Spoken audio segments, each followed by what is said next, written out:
nous faire l'économie de votre discours qui est plutôt dans le sens de rassurer apparemment vos collègues africains. Oui, merci beaucoup. C'était important de répondre à l'invitation du président et des membres de l'association du Comité national olympique d'Afrique, l'ACNOA, qui se tient à Alger. Et c'était important de saisir l'opportunité pour présenter au CNOA africain, les présidents, les secrétaires généraux, un peu l'état de préparation du JOJ Dakar 2026. C'est ce que nous avons fait, en tout cas avec beaucoup de plaisir. Saisir une telle instance pour leur dire où est-ce que nous en sommes, qu'est-ce qui est en train d'être fait, et surtout leur donner toutes les assurances et les informations appropriées. Ce que je retiens de cette session de partage, c'est vraiment d'abord la grande satisfaction du CNO africain, du président et des membres de l'ACNOA, qui nous ont adressé leurs félicitations, mais aussi surtout les encouragements, parce qu'ils savent que la tâche est ardue.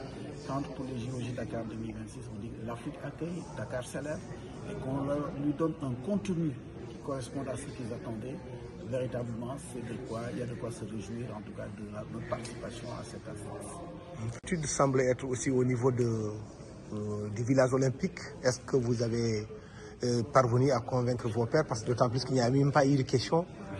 Vous en déduisez que tout est OK? Oui, alors souvent l'absence d'information crée un peu un certain nombre de sentiments, mais je pense que ce qui est important, c'est de leur montrer aujourd'hui que les infrastructures ne sont pas en danger. Et vous savez, souvent quand on parle de ces grands événements sportifs, le premier réflexe, c'est de se dire, est-ce que les infrastructures seront en danger? Je pense que dans le cas de Dakar, le gros avantage qu'on a, c'est que pratiquement presque toutes les infrastructures sont à pied d'œuvre. Il y a un certain nombre de travaux de rénovation pour lesquels, comme vous l'avez vu, le gouvernement, sous la coordination de M. le Premier ministre, est en train véritablement d'impulser et de faire en sorte que les choses soient au rendez-vous. Quand vous avez des infrastructures qui sont livrées pratiquement 10 mois avant les Jeux et qu'on ait pris rendez-vous avec un certain nombre de fédérations internationales pour organiser des épreuves tests, c'est que nous sommes sûrs du coup. Mais aujourd'hui, on est échangé avec nos pairs africains des autres CNO et qui se rendent compte que, aussi bien au niveau des infrastructures, au niveau du village olympique, au niveau de l'hébergement hôtelier, au niveau du plan de transport, au niveau du système d'accréditation et d'arrivée dans le territoire de transport, mais tout est là. Donc ça veut dire que le Sénégal est prêt.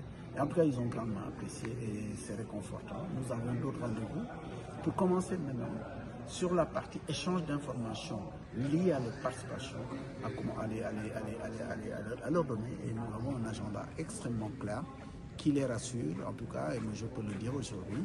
L'association des comités nationaux olympiques d'Afrique, l'ACNOA, a délivré un satisfecit et ça nous donne du courage, ça nous encourage à aller de l'avant et je voudrais vraiment aussi remercier le président Berab et tous les membres de l'ACNOA pour cette